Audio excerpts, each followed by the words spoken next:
Hi everybody, welcome to West Bath Candidates Night. Can we start by joining in the Pledge of Allegiance? I pledge allegiance to the flag of the United States of America and to the republic for which it stands, one nation, under God, indivisible, with liberty and justice for all. We have 4 candidates who will be speaking tonight. Joanne Powers and Keith Hines are for school board, and Madeline Hennessy and Mark Travis for select board. Mark will be joining us by phone. And Joanne, can we start with you? Sure. Just give us an introduction and tell us why you're running for school board. Sure. And then we'll go down the line, and at the end, we'll open it up to questions.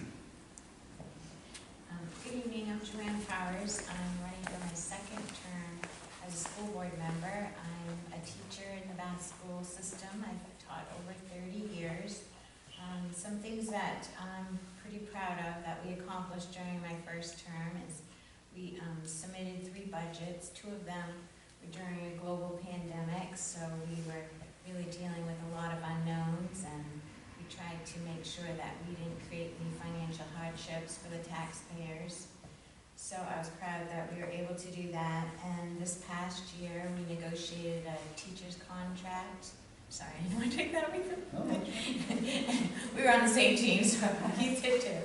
And also a support staff contract. And spent quite a few hours doing that. We were proud we accomplished that. And during the next term, I'd like to focus on, well, I guess my goals would be to continue to make sure the building, because it's a rather old building. I went to school there, so I know how old it is. And I know, well, you know, part of it's pretty old. So I want to make sure that continues to be a safe learning environment for staff and students. Also, we've talked about bringing preschool into the school. I think that would be a good idea to offer that quality programming for, you know, for another year for our West Bath students. And I also try to keep in mind when we're developing budgets that, you know, I want to make it affordable for all our taxpayers, because I know that we have a lot of retired taxpayers in our community, and I just want to know that I keep you in mind, because I know my father is retired and I'm approaching retirement, so I know, you know, that's a concern for many of our members of our community. So I try to keep that in mind also as representing our community on the board. Good evening, everyone. My name is Keith Hines. I've actually served on the board since we originally withdrew from RSU1, so this is attempt number 3 for re-election. Last 5 years I've served as board chair. 20% of schools in the nation were able to be open 5 days in person last year, and our community school here in West Bath was one of those 20%. I think that's something I think that's something that we as a community should be incredibly proud of. We should also be incredibly proud that even having our students in person 5 days a week, we had no COVID outbreaks. And as Joanne said, we were able to do that with a 0% increase in our tax burden on all of you as citizens. So that's something I'm incredibly proud of. Like Joanne mentioned, I think everyone on the board, frankly, understands the financial impact the school has on the community, and I think every decision we make, we weigh that, and we try to figure out the best education that we can deliver for the least amount of impact on all of you as taxpayers. And so over the next 3 years, I want to continue that focus. I'm incredibly proud of the school we have here. I have 2 kids that attend it. I'm incredibly proud of the character development that goes on in our school here, and incredibly proud to see our students leave our little school, go out into, you know, the various communities around here and continue to be leaders among their peers.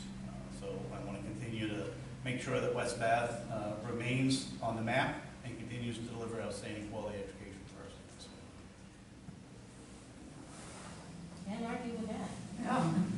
that's the goal. It's been really exciting to see what's happened in the school despite the pandemic. I'm Madeline Hennessy, and I'm seeking my third term on the select board. It's been an honor to be of service of the town. It's been a privilege, and most of the time, it's been really fun. There's lots of exciting things that happen, many dull things that happen, good discussions go on various topics. I thought about not running, and then I decided I wanted to, because there are some things that are not done that I started back just before I began my second term, such as I was involved at the first meeting with Rob Prue when we went down to Birch Point to look at the way that the higher tides storm surges were undermining the Birch Point Road, and I'd be delighted if I could see that officially to its end, to have that repair done. The other thing that's happening that's important is we're about to begin a revaluation, and I think that it would be important for those of us who started the process to be on the end, when there will be people who are upset, as well as people who are excited by the change in their tax bills. It's very important. Some of the things that we've done that have been exciting is we have a new fire truck, which is wonderful. We have a new culvert on the Sabino Road, and I was involved in those first discussions. We have a new sand and salt shed, and I was part of the board that made those decisions. We finally have industry on the wind farm, and I was part of that exciting time. Thank goodness. So we have gone from having a piece of land that we were told was valueless, to having sold it for more than $100,000, and now we collect more than $15,000 on the buildings and businesses that are there. So some accomplishments. I wouldn't claim that I had done those things, but the board has been very effective and very important, and we have gotten lots of things done, and I hope to be able to continue to work for the town of West Bath.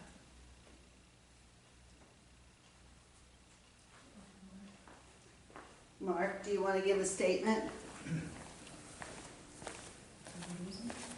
You there, Mark? I am. Okay, want to give a statement? Introduce Can you yourself. hear me? I'll hold you up, Mark. What's that? I'm holding you up so people can hear. Hi, my name is Mark Travis. I'm running for the select board again this year. I've run a few times in the past. Hopefully this year I can get voted in. I'd like to do more for the town. I've been on the budget committee for more than 5 years, I believe. I'd like to really like to do more for the town. That's probably about it.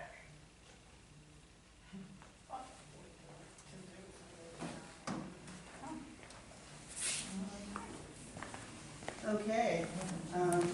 Do we have any questions from the audience for, Perhaps you should share why Mark is not with us. Mark can share why he's not with us if he'd like. Did you hear that question? No, we didn't. Suzanne just suggested that people might like to know why you are on the phone instead of sitting next to me. I have been exposed to COVID, and I'm still allowed to do my job. If I have to go in shopping, I have to wear a mask, and they advise me not to go to any groups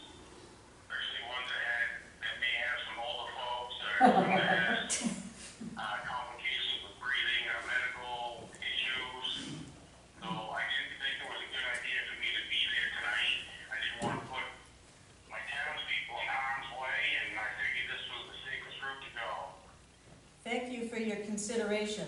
As one of those older people, I'm deeply appreciative. Thanks, Mark. Okay, questions for any or all of the candidates? Yes. I'm sorry I'm not up on this, but how many positions are open on the board? 2. 2. And is there anybody else running that isn't here this evening? No. Thank you. Suzanne? So as we wind down with our commitment to RSU1, guaranteeing a 75% population will be sent into the Bath High School and junior high, how are you guys planning on engaging the community to see how they would like to proceed? Whether we do more tuitioning out, school choice, I'd like to hear what you both think about that strategy. Sure. I'll go first.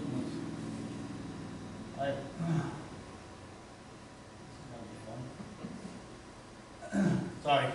Despite the joys of COVID, I also went deaf in one ear, so I'm 2 weeks into dual hearing aids and haven't mastered the mask on and off yet. So I think there's at least 3, if not 4 years left on that agreement. And as we, obviously at the end of that, we need to negotiate with another community to be the school of guarantee for our students. So as we, approach that timeline, we'll obviously be holding public meetings, other ways of soliciting public feedback, polling parents, polling community members, and seeing what they want to see in the next school of guarantee agreement.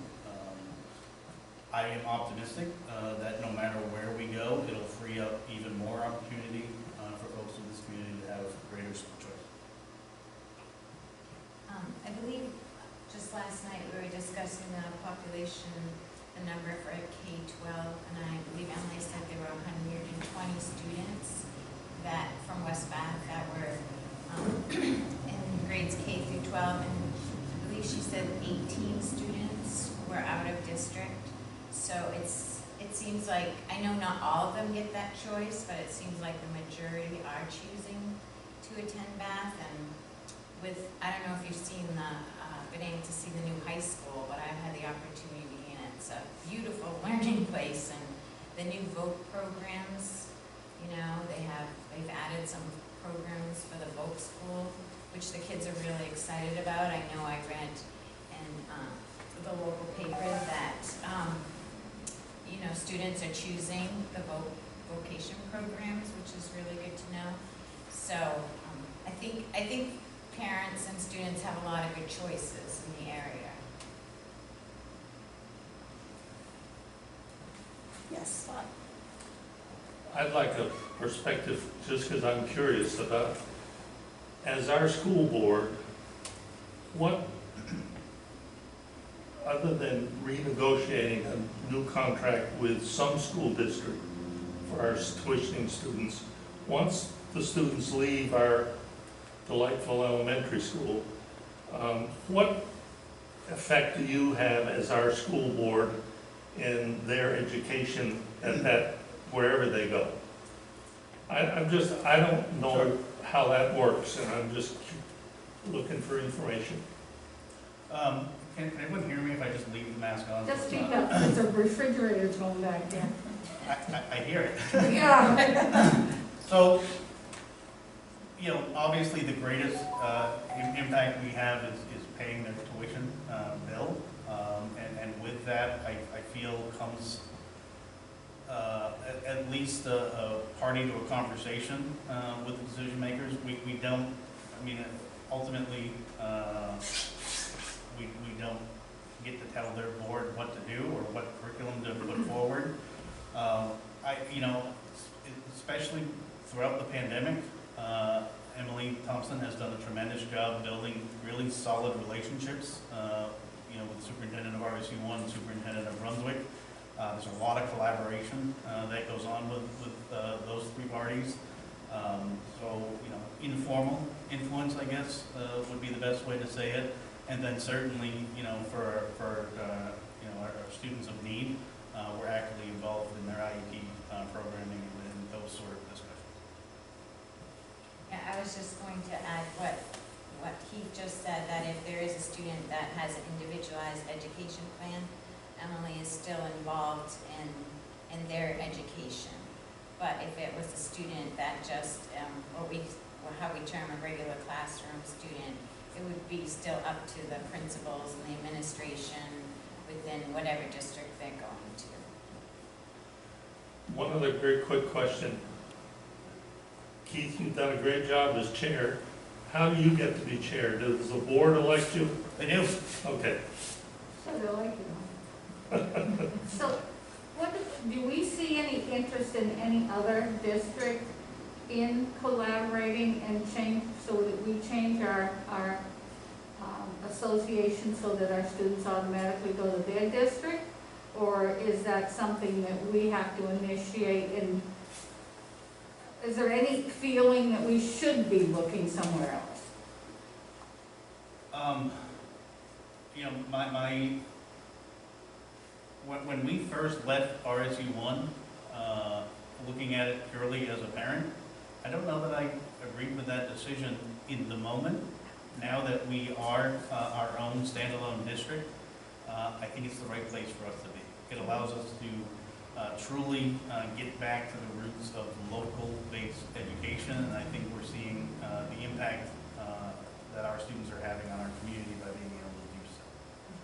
As far as I know, no other district has approached us and asked us to join them, and candidly, I don't think the community would support that. I think that process to divorce ourselves from RSU1 was difficult and exhausting and emotionally challenging, and I don't think, and please correct me if I'm wrong, but the temperature I read, we're not ready to jump back into a relationship like that. I also think it was a different superintendent at that time and a different board, and it seems like, a different relationship now with this new superintendent and board, so I think it's on different terms than it was when we left the union. Well, as we want, we have a commitment of up to a cap of 25% school choice right now. And as that winds down, is there a negative element if we offered all of 6 through 12 their choice? I mean, how does that, they may choose to go to Bath as they've been participating, but what would be the downside of just providing a choice for everyone for 6 through 12? Are you saying under under the current agreement, or The current agreement, we've committed to 75-25. Right.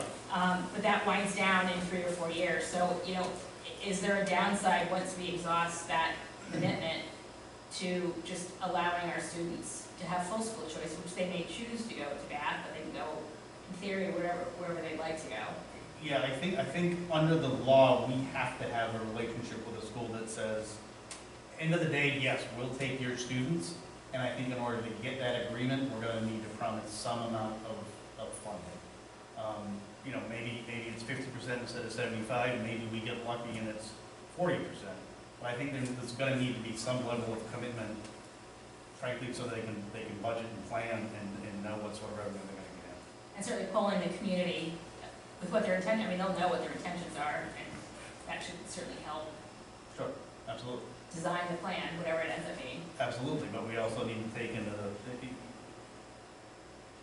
we can't always give, there's a financial consideration as well, and we need to factor that into whatever ultimate decision. Juanita? On the same topic, but I would like to switch it slightly to Madeline and to Mark. As we are approaching this, those of us who have been in West Bath for a long time are aware of the ability to make the shift. What is the select board planning in terms of greater public awareness of this coming up for the public to seriously consider? How is the select board planning, and does Madeline or Mark have some direct feed in on this, to really engage the community? I believe it affects our children's educational opportunities, their sports opportunities, And I believe it affects all of our real estate values, whether we are young or retired, we value our real estate value. I'd love to have Madeline and Mark give me some feedback on how they envision the select board engaging the community in this discussion. I am not aware that we have had that discussion in any way, shape, or form. Insofar as possible, we have tried to honor the difference between the two elected boards. I would see, personally, I would see that our role on the select board would be to assist the school board in any way that we could in getting out the word, in holding public meetings, assisting with hearings and whatever is needed. And of course, I can only speak for myself because we have not discussed that eventuality. We've had other things on our plate too. But as we did in the COVID crisis, in the transitional crisis, I would imagine that we would, as Board of Selectmen, support and perhaps, if we needed to, nudge or be nudged by the school board. And one of the things that I'm not totally responsible for too is we have a town administrator who started her job just at the time I started my second term, and the town administrator and the school administration have worked a much more cooperative relationship, which I would expect would continue. And I'm not sure if Mark could even hear the question. To be fair to Mark. Mark, did you hear the question? I did not. Juanita Wilson Hennessy wanted to know that in view of the transition in 3 to 4 years between having 75% of our students automatically sent to the RSU1 high school and middle school, what would the select board be doing to and help educate the public about that process?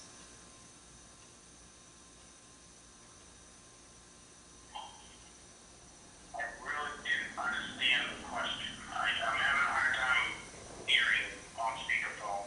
Yeah, I understand. Let me. Somebody who knows how to use this phone ask that question. It's not mine.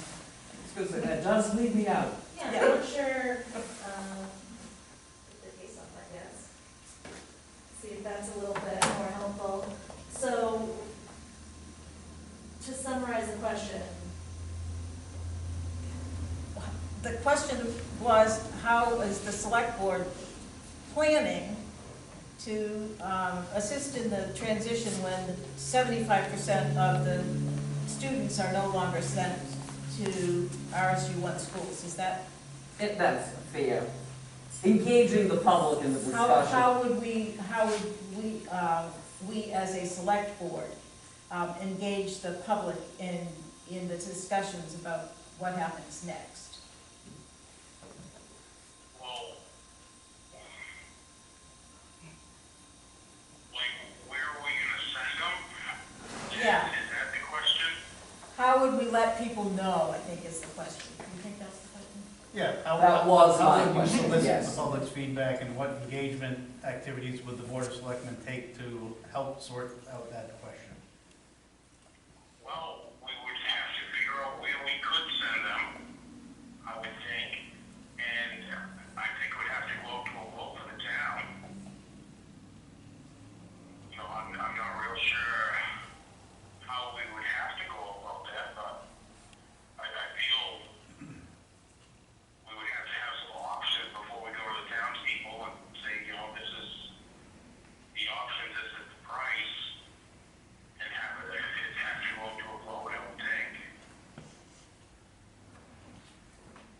appreciate the answer from both of you, thank you. Juanita, I don't know if this helps, I'm not sure what you were getting at with the property values, but correct me if I'm wrong, Keith, but the state sets the tuition, so no, I believe no matter where we send them, it wouldn't really impact us, is that right, Keith? I am addressing this as an appraiser, an assessor, and a designated real estate broker.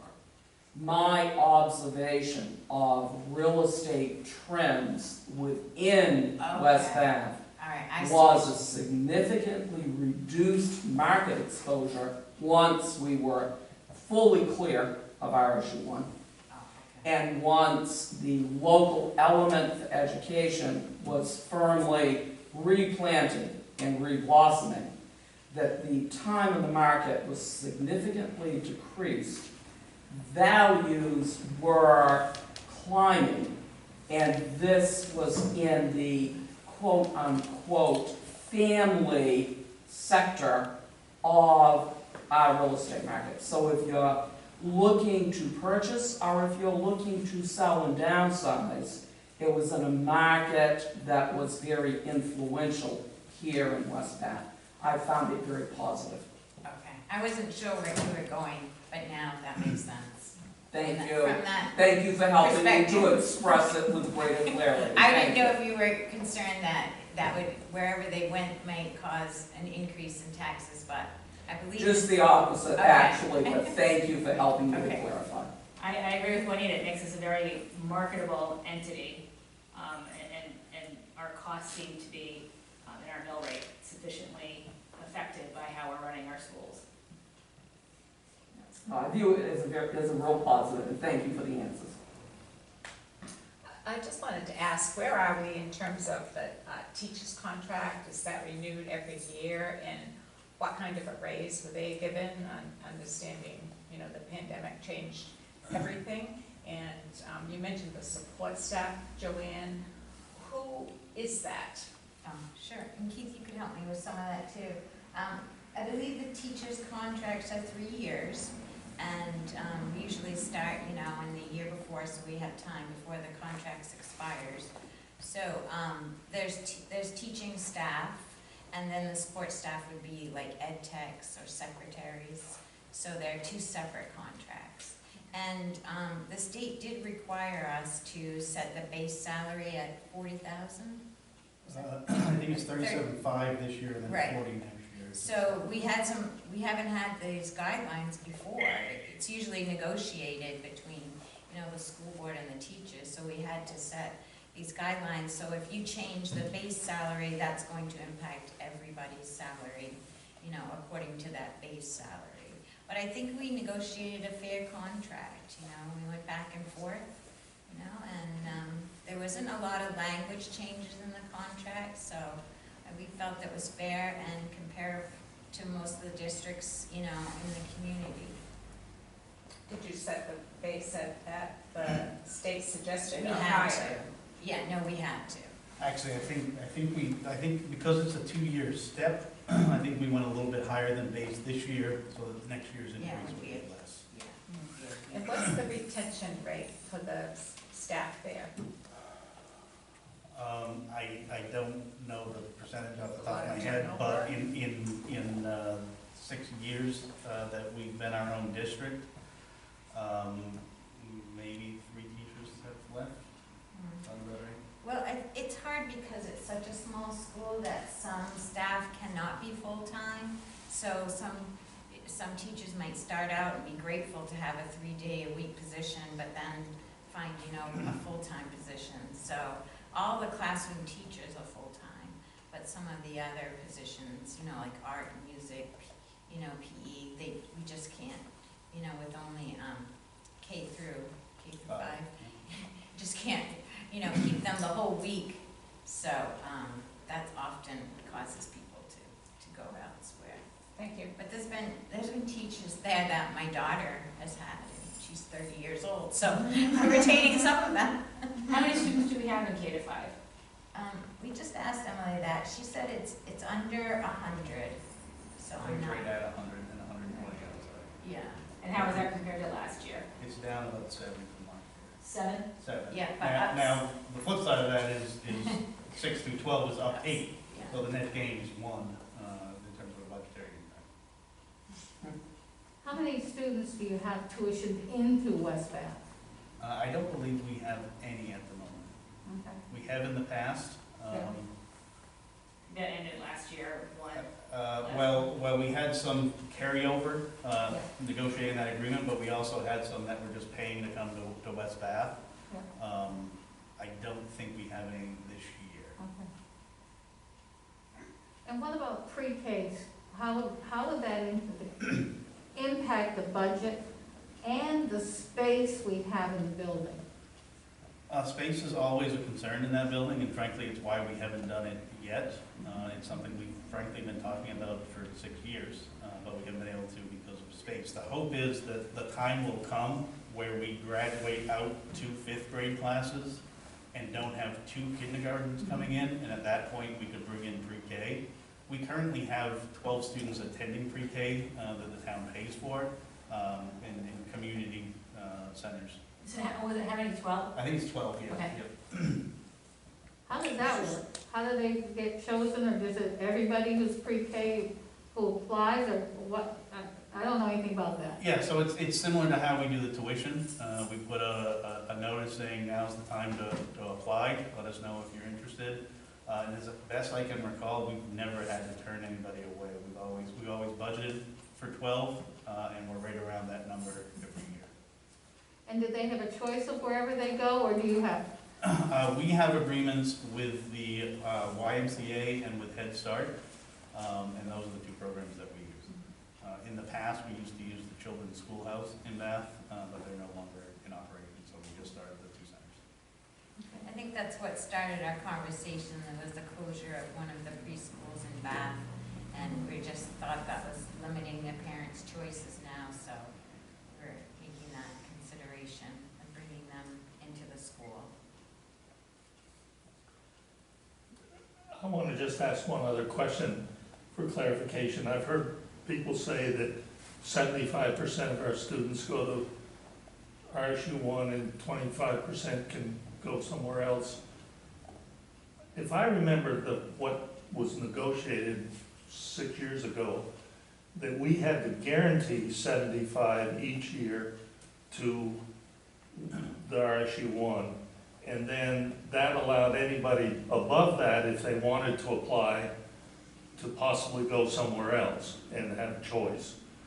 Is that still the way it works, or is it Yeah, absolutely 75-25? technically, the language in the agreement, we have pledged the financial equivalent of 75% of our students. So we have to figure out what that mathematical number is, and that's the check we have to send, assuming we don't have less. Yeah, that's the check we have to send. So In it is- theory, we could send a check for 75% to RSU 1 and send 100% to Brunswick and pay double. Yeah. Obviously, that's not a financially wise decision to make, but there's nothing in the agreement that would prevent us from doing so. And do we have an overage of 25% who want to go someplace else? We have never run into that. We've had a few years where it's very close, but it's always worked out where the number who want school choice are able to get school choice. We have a And lottery system in place if we need to use it. We've never had to use it. And are they able to take that tuition money to a private school? Yes. Any non-parochial school Right. will accept, we can.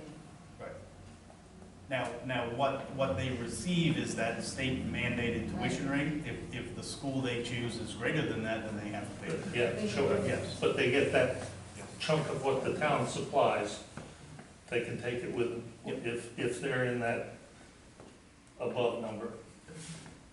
Thank you. Do you see indication that you're gonna run out of space, that you need to enlarge the school? Excuse me, I didn't raise my hand.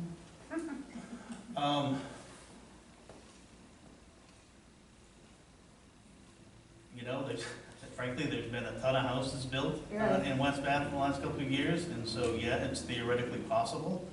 I also think we do an incredibly good job managing the small space we have, and I don't lose sleep over needing to build a new school think there are other options we could explore first. And we can talk about whether a new school at some point, you know, because the newest part of our school is 41 years old. There may be a time where a new school makes sense, but I don't think we're there yet. You say 41? What's that? I said, did you say 41? 41, I believe, is the age of the newest section of the school. Not the oldest, actually. No, there are some parts of it that are older than that, for sure. So the school, as is the town, is receiving some COVID revenues that will be paid over a 2-year period. How do you plan on utilizing that in things that you do for the facility? The vast majority of the COVID funds that we have received, well in excess of $200,000, have gone into, you know, capital type improvements to the building, ventilations, you know, touch-free, touchless toilets, touchless sinks. A significant portion of it has been ventilation improvements, things that have been on our capital improvement plan since day one. Unit ventilators, I'm sure we've all heard us talk about unit ventilators. We've replaced all of those at this point using COVID funds. So those are things that will come off that capital improvement plan. And were there 3 classrooms that didn't have proper ventilation that couldn't be used, and have they been retrofitted since then? Yes. Yep. And the COVID came with some, the COVID funds came with some pretty strict guidelines. You know, we couldn't just spend it here or there, it had to be COVID-related, you know, issues. So we tried to get the unit ventilators, because that's a pretty costly expense. And also there was a timeline within spending the money, and we had already, the first year, we had already kind of created the budget, so there was some constraints on how to spend the money. But I think Emily, you know, did a good job. Other than maybe the snow pants. $12,000 is a lot of money for snow pants. It was such a great program when I heard You know, about it. that's certainly an interesting framing that we just saw. Yes, we bought snow pants. We bought enough snow pants for all of our students to have snow pants because we knew our students were going to be outside all winter last year, and they were. And I think there was boots those too. are items that we still have. We collected them at the end of the year, and we will use them again next year. Great. $12,000 to keep our kids warm and in school is a minuscule amount of money. And we didn't know it. And we didn't know at the time, you know, we didn't have all the facts on COVID, and we were trying to keep the children safe, and if they could be outside, we knew being outside was the safest place. So, you know, we were working with, you know, the information that we had too, so. And the board also has gone for 2 years without a salary, so that's $4,500 of that $12,000. I want to stick my oar in here just a minute. When I heard about the weather protective clothing, I was delighted, because I know that there are some of our students whose families would not have been able to buy high-quality winter clothing. And to have those as a resource for kids that year and forever, until they wear out totally, I thought that was a brilliant use of $12,000, which in the world of money, $12,000 is like chump change, and it did so much good for our kids. Great. Thinking outside the box. I'd like to shift gears and just ask Madeline to speak to the snow removal contract. Is that in place, and who will that be, and just how is that managed? The snow removal contract is granted on a 3-year basis, and this year will be the 2nd year of the contract with J.R. Hill. And so I expect that the quality of the work will be similar to what we experienced through most of last year, and maybe we won't even have a hard winter. Didn't last year, but. We can hope. But sometimes those not hard winters end up with a lot more icy roads that makes it even harder to control. Yes, And I think they did a good job last year, Yes. yes. my 2 cents worth. I like We had this. salt and sand left over too. Oh, yay. That's great. Did you lose Mark? It looks like we lost Mark. Yeah, I tried to call him back, so I don't know if he's having technical difficulties on his end. Will you try again? Because I was really anxious to hear more from him. I don't have an issue with Madeline, but we have two candidates, and I wanted to hear from him. Can I change? And that just forwarded to his voicemail. A citizen, and Madeline, I know, I attended a meeting and, there was a lot of concern about, for the lack of a better term, kind of junkyards, you know, becoming a part of our community, and I didn't know, I never kind of heard the final plan on how to deal with those, and I was just wondering if you could update. I forget the particulars. How many were actually in violation? 2? Oh, yeah, I think so. There was a At least very 3. small number of actual violations. The concerns came out of a misunderstanding of the codes, and those violations are being handled within the confines of the state statutes. Those are, they have laws about junkyards and abandoned stuff. Yeah. So, all of that has to, ultimately goes to court, et cetera, et cetera. So it's in process. Okay, thank you. I have a follow-on question. I know you're surprised by this, Madeline. I think you're referring to the letter that had been received by a taxpayer about properties, and so, is that correct? And so that there were 2 of them that maybe was to continue to be pursued. But, so my question is, we do have more than 2 properties. I think many residents would agree there are more than 2 properties that are probably not in compliance with the code in the town. And is there anything in the works to look at what we can do about some of those properties, whether it be assist homeowners or elderly or indigent, or, you know, is there anything in the works, and have you thought of trying to come up with something to help with some of those properties that are...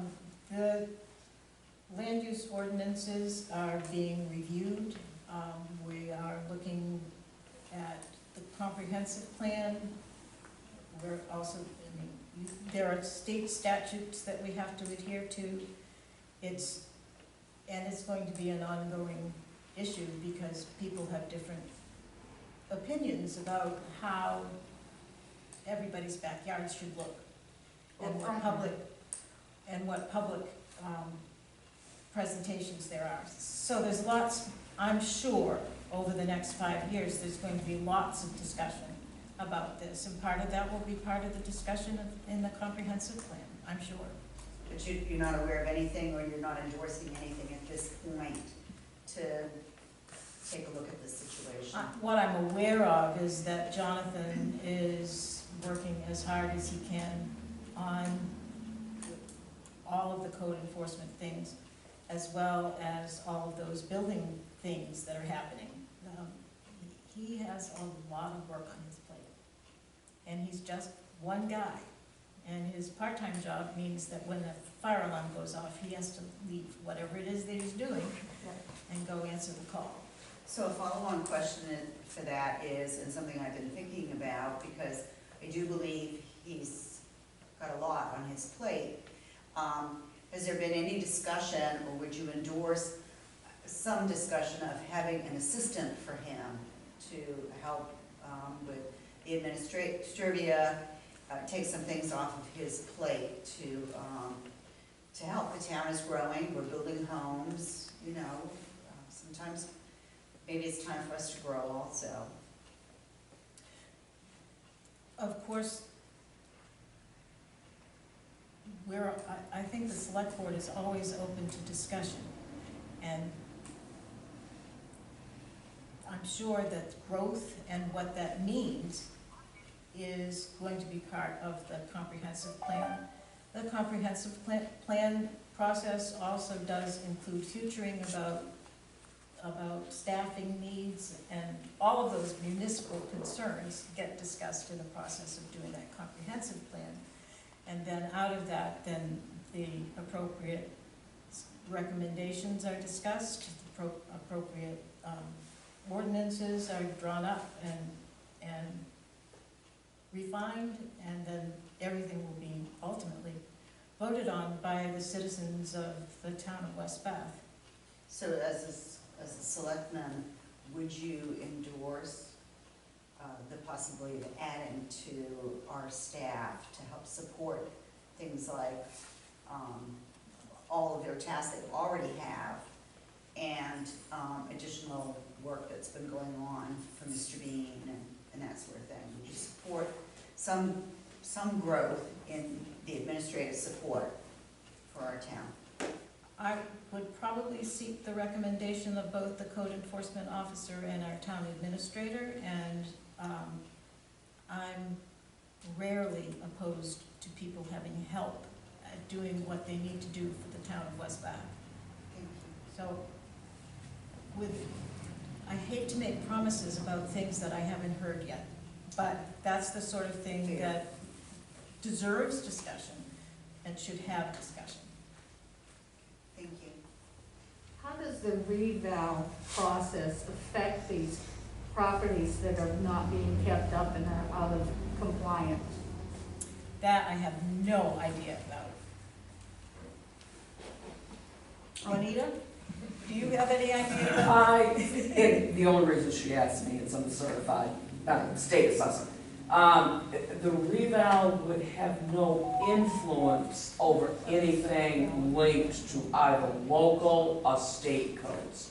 The only way the reval would take that into consideration would, and I have that on silence, I apologize, I don't know how it came on, would be if something was unbuildable, in violation of the shoreland zoning, this type of thing that would impact the property rights linked to the value of that subject property, then that would be a factor that the reval firm would factor, I'm going to say factor twice, would incorporate into the final value placed upon that property, but it would be a rarity, and it would have to be an existing substantiated condition, not a subjective observation.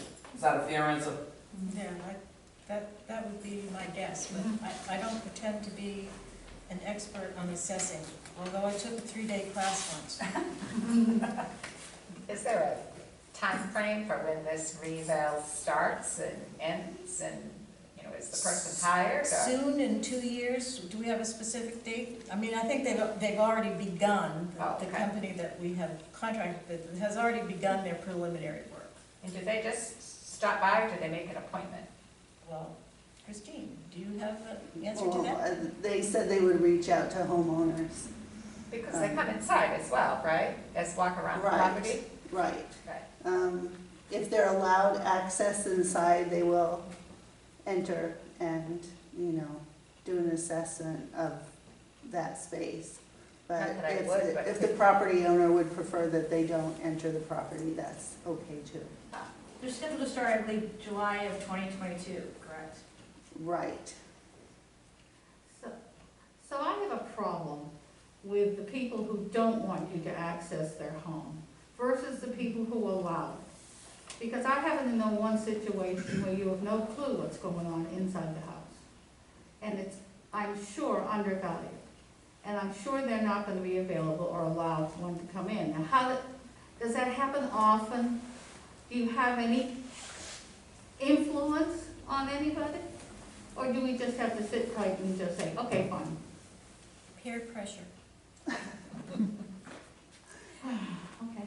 And the other thing is that if the person is not allowed access, it may be, their house may be overvalued as well as the possibility of something being undervalued.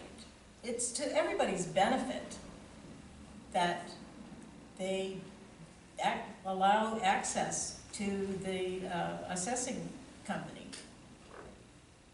Because the more information, the fairer the taxes are. Yeah, I understand that. So why is this accommodation part of our contract with the assessing company? Because a person's home is their castle in the United States of America. Oh, that's bullshit. And it's not, if there's no criminal activity involved, then you don't have to, you don't get a warrant. But, The assessor can make estimates of value, they can high-end a quality of material. If you haven't seen it, they have to estimate something, but you're not required to let anyone in your house. So it's up to the assessor to determine what they believe the value to be. You didn't have a choice on that in the contract. I mean, it's not, That's a statement. that's a, We had an RFP, a request for bids, and we did not get one because we're a very small town. Yeah. And companies that do this can make a lot of money working with big towns. We are not gonna write them as big a check as, say, Falmouth. So we did not get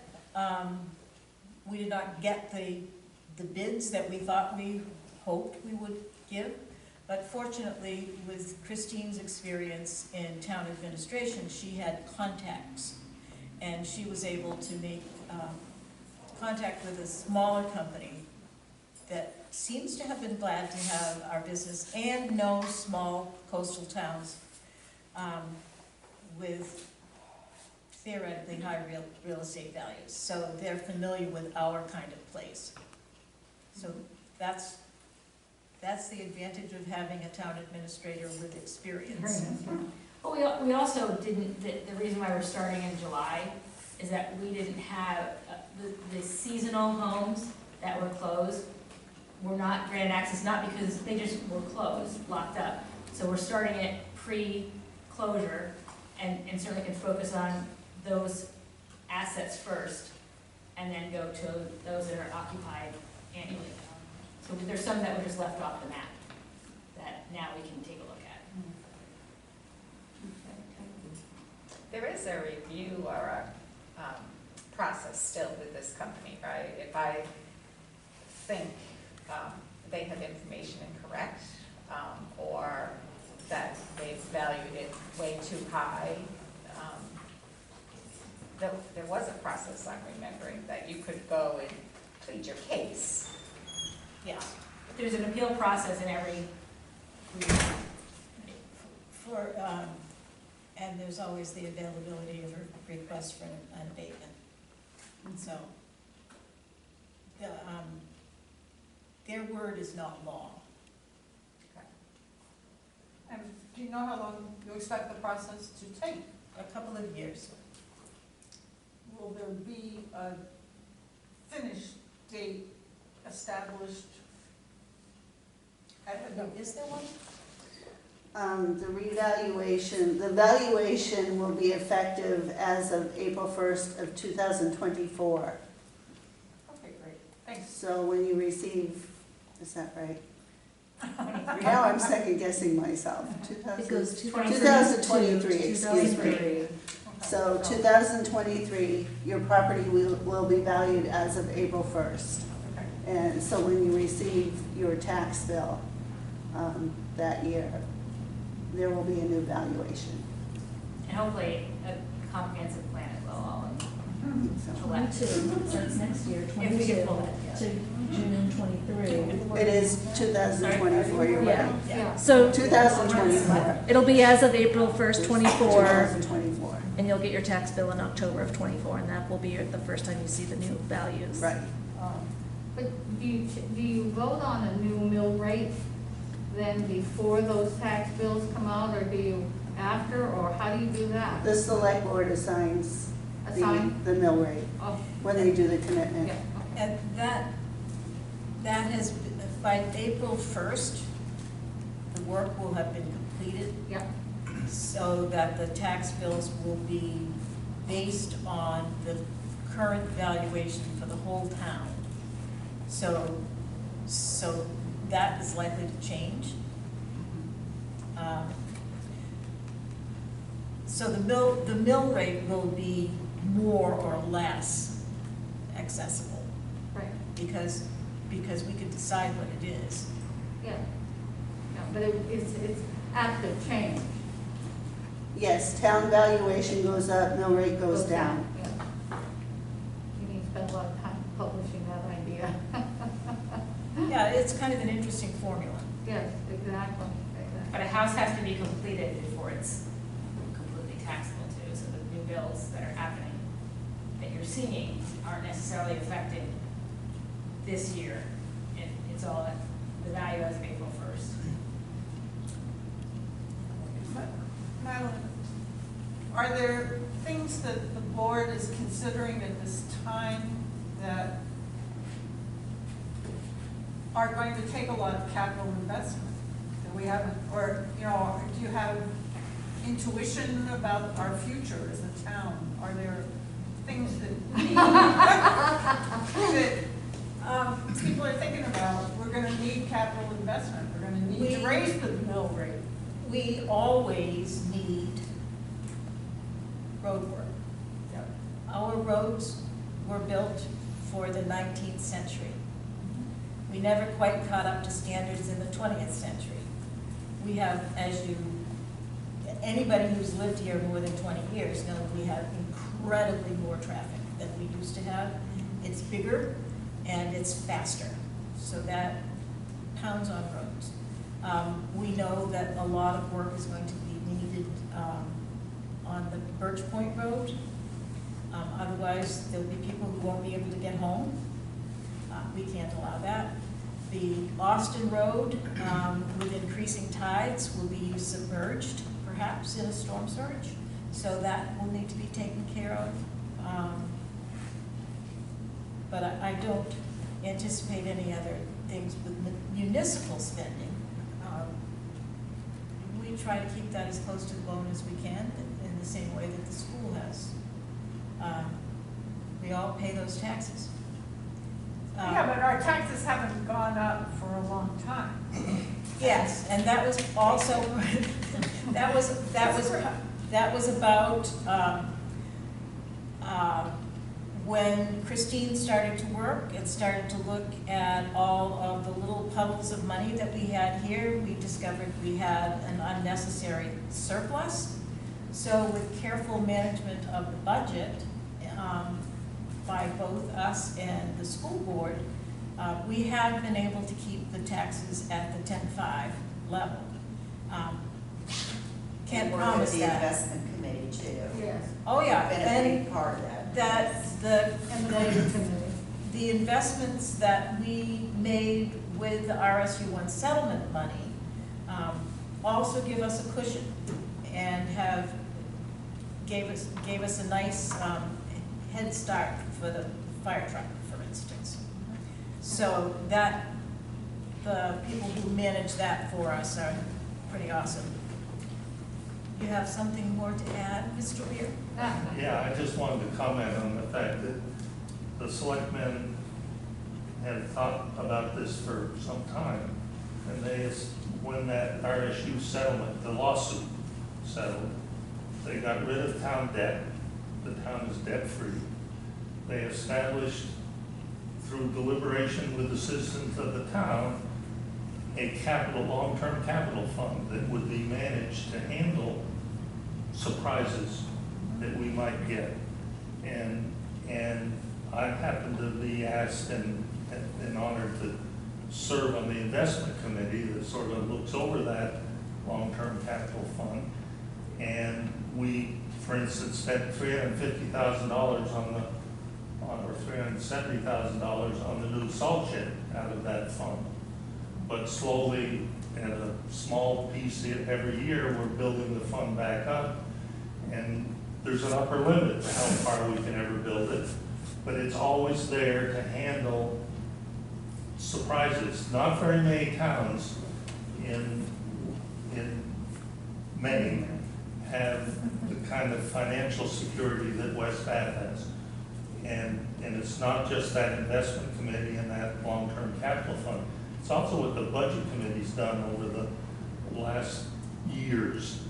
In fact, most towns in Maine, the fiscal year starts July 1. We don't even see our tax bill till October or September. We have to pay it by October 12th. Most towns in Maine borrow money to fund their activities from July 1 to when tax money starts rolling in. West Bath doesn't do that. They've never done that in recent times. And we have a select board and a budget committee and some other people that have thought, and a school board that have been very careful about how they spend our money. And I think they all deserve a compliment. Well, yeah, I appreciate this planning, foresight, conservative budgeting and spending and all. I was just interested in, everything is changing. Every town is growing. What do we need that we haven't started working on yet? Is there anything that anyone has brought up? I can answer one thing. Yeah. Pray that the legislature doesn't pass any more mandates that cost us money. Yes. We need everyone to contribute to a comprehensive plan. We would love volunteers input.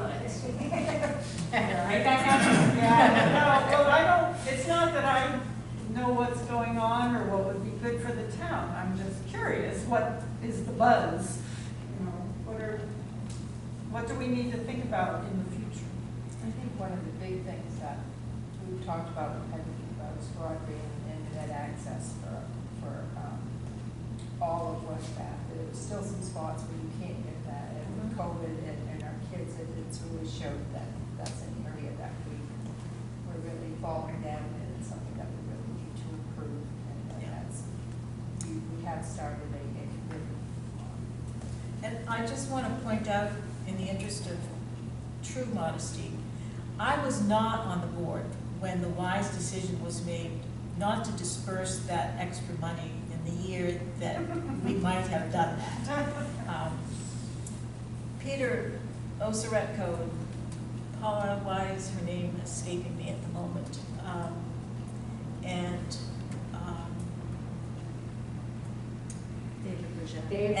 Dave Rogette. They made that recommendation when the town meeting accomplished that. And I wasn't necessarily in favor of setting that fund up, but I sure am glad that we did. And the other side of the table. And you should know that the school has a capital fund that the school board, that they try to accumulate some funds for emergencies. But I had the discussion with our chairman of the school board at the dump a couple weeks ago and reminded him that if the school wakes up this winter and the roof has failed and they need a new roof for the school, that we can help them with the capital, long-term capital fund. It's not just for salt sheds and other things. The school's a big part of our town infrastructure, and it can be used there also. And we have actually thought about a new roof for the school is coming out of that fund when the time is right. Yeah, it's not just about emergencies. No. It's about the future of our infrastructure and meeting the needs of the people. And I don't know if the needs are changing or not. But anyway, it's not just about emergencies, is it? Well, with good planning, one hopes that you won't have emergencies, aside from stuff like, the weather, which we can't control. But we seldom have had emergencies in the last decade in the town of West Bath, and I think that's because there have been smart and careful people watching stuff and paying attention just before things got to an emergency level. Wonderful. Thank you. Anyone else? Derek? So Derek does it. My wife and I, Kathleen, bought the industrial park here in West Bath. Thank you. Thank you. About 3 years ago. And so since then, we've been able to build a beautiful shop for our plumbing company that's been established here for 20 years.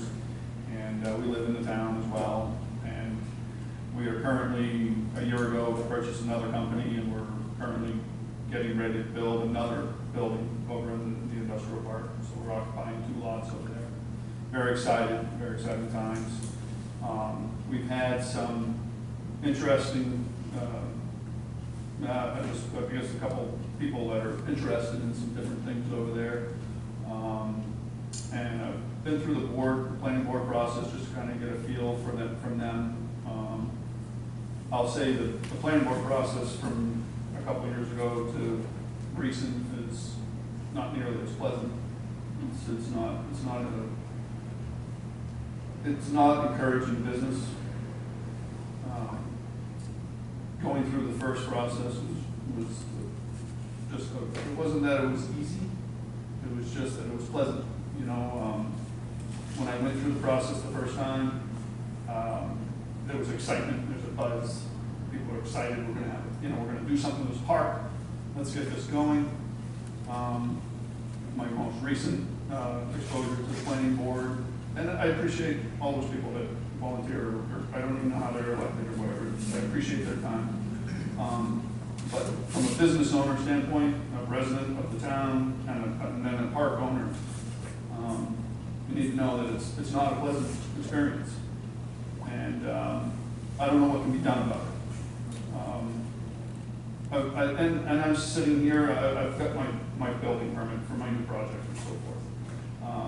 I think that after going through the project or the process, I feel strongly that if somebody was interested in buying land from me and just kind of went through just to talk to the planning board, to kind of get a buzz of how they would be treated and felt, maybe someone that doesn't live in this town, I don't know how they feel about it. You know, again, I'm not beating on the town, I'm not beating on the planning board. I think they have a hard position sometimes. I feel my situation, you know, I went into the town, to the planning board with the plans that the town paid, you know, $100,000. I mean, it's very clean. It wasn't there with a napkin and a prayer or anything like that. Right. My stuff is very clean, very clear. Second time through, you know, I'm going in my mind thinking this is going to be easy. I went through the first one. The first one was far easier than the second. And I know different people come and go, and that's fine. But I think the board needs to understand it's not a pleasant experience. When I've been there, the people before me were not having a pleasant experience. The buzz after is it's not a pleasant experience. So if you're interested, you know, talking about what's the future of West Bath and so forth, certainly that industrial park is something significant. You know, we had no income out there for 12 years or so. Now we're going to have, you know, we have my building. I'm paying taxes on all those lots. We have my building, which is, you know, pretty substantial tax bill for us. And then we're going to build this bigger building across the street, so the revenues are coming in. And then just I guess this week I went through the planning board just to kind of get a feel for, hey, you know, what's permitted in there, what can work. And I, again, walked away with not a great feeling. I got the feeling rather than trying to work with me and say, yes, I think, you know, with this we could work with this, and I think that this falls under this, it feels very much like I have to defend everything that I'm trying to do rather than, you know, explore options and so forth like that. One of the things that we're dealing with right now, there's something that's permitted, so we have a couple breweries that are interested in coming to the park, which breweries need a couple things, and we have them, town water and town sewer. Huge things for breweries. So it makes that park very desirable. Yeah. I think things have changed a lot in 12 years. The brewery craze has really taken off and so forth. I think some people are doing very well with it. One of the things the planning board is hung up on right now, one of the things that's allowed in the park is bottling of beverages. The planning board is not really sure if that language constitutes a brewery. So I find I'm fairly frustrated with that. Seeing we have a brewery in town that still has the same permitting abilities that I do in that park. So it just, that's how everything is. That's how everything feels. It feels like it's a fight. Every line of that permit process is a fight. And I don't know why it's like that. I'm concerned to hear that. Yeah, I mean, I would recommend for the board to sit maybe a couple of these if they haven't recently, just to see what it's like, because I know people have gone, I'm a plumbing and heating contractor, I have to fill building permits, I have to work with code officers daily, and I know many of these people that are in the town, and I know many of people in other towns, and the vibe is very, I don't want to say hostile, but it's not pleasant. It's definitely not pleasant. So it's concerning, Yes. From a business standpoint, because from a business standpoint, we're putting that park, and it doesn't, all we're doing is, our money's going to the town, we're not impacting any of the schools, any of the roads, roads, of course, but on and on. I mean, our park dumps into Bath, so Bath's dealing with our flow of traffic, and salting and sanding and plowing and things like that. So I'm hoping that I can talk, I'm on the agenda for the next selectmen meeting. I just basically wanted to come here tonight, kind of explain where I'm coming from. I'm going to need some help. I think I need some help with some of this. There's some language in here. One of the other things the board was stuck on, the planning board was stuck on the other night, was if you're a brewery, I think you have to have the ability to have some food. I think it's a state law. You have to have the ability, I don't even know, it may be down to popcorn, but you have to have the ability to serve some sort of food. I think it's because you're consuming alcohol, and they don't want you to just drink 2 beers and drive off without any ability to have something to eat. That was Jonathan being mentioned that. He believes that's a code. I haven't seen that code myself. He felt that was a code, and I think that's why Drinking has a food station up the street. But one of the things that the board was struggling with the other day was that fact of having a brewery, and if it could have an eatery or food truck or something along those lines. Initially, they were like, I don't see it. I don't see it as an option, and it's not permitted and so forth. So I guess next time I'm here, I don't know if it's possible, but I'd love to go through some of the ordinances. There's one of the things that's very strange to me is Jay Paris, lovely man, he sits on the planning board.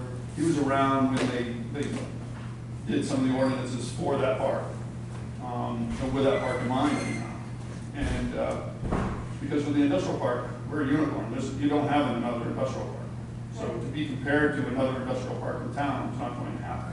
So nobody's going to claim that you're giving us certain treatment that they're not getting, right? We're not going to do spot zoning, if you will. Right. But one of the things that came up when Jay was talking with us about it, Mr. Paris, he was saying that during conception of that park, Marriott Hotel was interested in building a hotel. So, which I found interesting, but regardless, one of the things that the hotel would have is, it would be a full hotel with a restaurant and a bar. Right. But it's not written in the ordinance, but he knows it to be fact. So, but at the same point, their board looks at me and says, you have a brewery that we're not sure that's bottling, which I struggle with, but they have a brewery bottling of beverages, which is any bottling of anything besides water, just a beverage. So, in my mind, that's beer, liquor, alcohol, wine, milk for that matter. But then secondly, the eatery part, they find that as a hard no. But you could have a hotel with a bar and a restaurant. So a full-blown bar and restaurant. So I struggle with that. And I'm hoping for the board to look at it. And, one of the things was brought up as having an ordinance change, looking at the ordinance and seeing if it needs to be changed.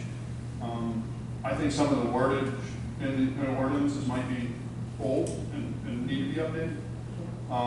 But at the same point, I don't know if we necessarily have to change some of them, because if the hotel can do this, then why couldn't this other building do this? You know, so that's the question. That's the I problem. am the select board representative. Yes. And I was there, I didn't go to the one on Tuesday because I was in Austin. Yeah. But there are some elements that, and I don't know, I'm not on the board, I just sit kind of observe. There are ordinance elements that have to be changed at a town vote. Yep. It's not up to the planning board I understand. to do that, Yep. and certainly the interpretation creates an issue. That's part of what we're bringing in through the select board, is trying to get not only our comprehensive plan addressed, but also the ordinance review addressed. So we are there trying to do it, but unfortunately, there are some elements that are holding our hands, or holding back, is that we can't, because the town has to vote on it. I don't know anything about the Marriott, but the Marriott probably had the capacity to hold a private meeting, a private town meeting, or a new town meeting that's not scheduled. Which you do as well, if you wanted to, I'll say pay the fees, there's fees Sure. associated with that. Which I would certainly do. So I don't want it to, there are avenues to help you get to where you want to go. Sure. And the current ordinance, as it's written, may hinder some of those, Mhm. but there are ways to proceed Sure. from that. Great. And the board did touch on that, just to be clear, I don't want to make it sound like they didn't offer that.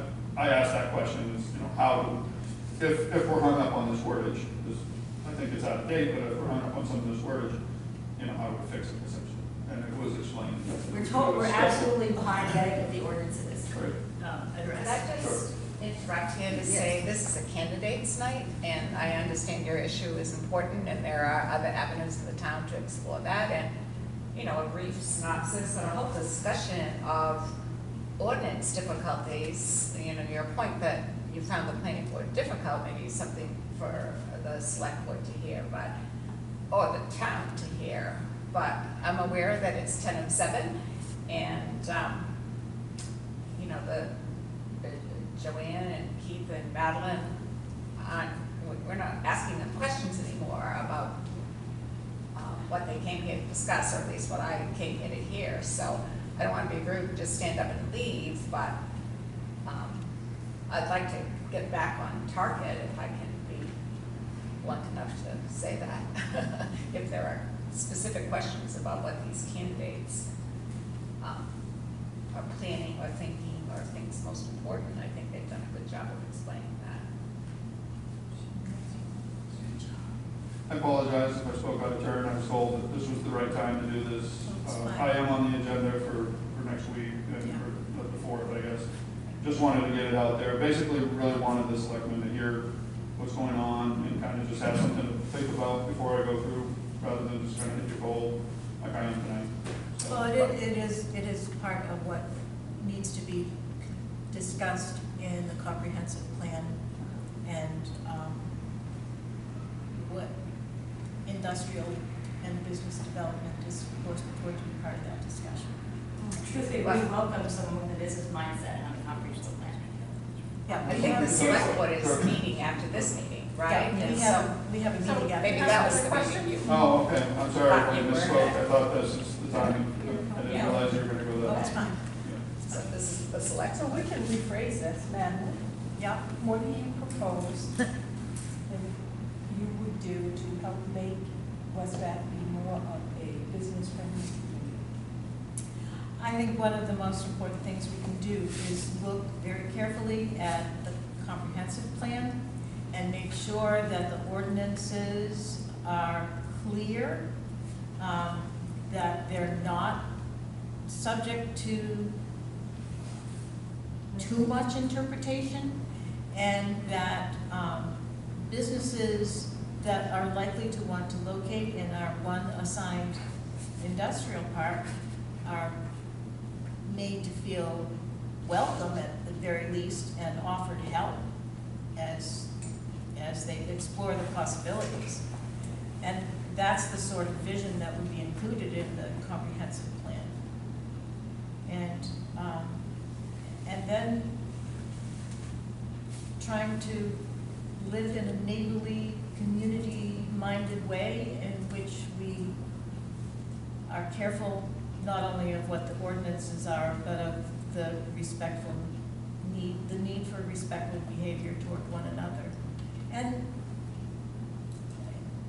I'm aware that once in a while, I might get carried away with a thought or so, and I know that people do.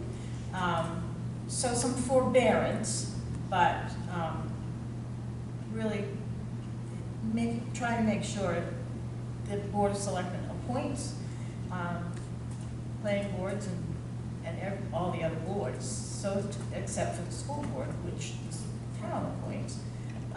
So trying to make sure that the people who are on those boards are service-minded and in agreement about the basis of the plan of the town and how to go forward. And I think in the past, we haven't always been as careful as we ought to have been as we appointed people. And if you run into problems like this, do you have the right to tell some people they're off the planning board and find new people, or Well, do you have any control over these boards? I think it's a board appointment, so it could be a board dismissal, but I don't know that for a fact. So I'm guessing. You've never had these kinds of problems before? We've never had things to the point where we felt we needed to dismiss somebody. And I think it's important to, like you said, be kind and part of being a good citizen in a small town like ours is to step up when there are needs for volunteers, and step up and volunteer. And the more volunteers there are, the more we spread around some of the work and the things that need to be taken care of. So there are plenty of opportunities for volunteers here in the town still, and to help get this comprehensive planning board going. Are you still looking for volunteers? We can still use more volunteers if people are Okay, available. so please, anybody wants to We've met help us as We've met the minimum that's required, but I suppose we could get to the point where there were too many, but that would be a lovely problem to have. And if they don't need a volunteer, I'm sure the budget committee will, or somebody else, so. As part of the planning process, the various interests, there's a schedule that I'm not recalling. There's a schedule for the various areas of town and community concern. So, and those will be announced when those meetings are taking place. So if you have a particular interest, say in shoreline zoning, or what should we do about roads for the future, those things will come up and they'll be publicized so that people who have a particular concern will be more than welcome to weigh in. You don't have to stay for the whole year-long discussion, but we all have particular interests in various aspects of the community. So there'll be an opportunity for people to drop in and say what they think and drop back out. But the core will remain the same. It's good to know. With any hope. Anyone else? All right. Thank you, everybody. Thank you, Thank candidates. you very much. Thank you, candidates. This was the liveliest candidates night.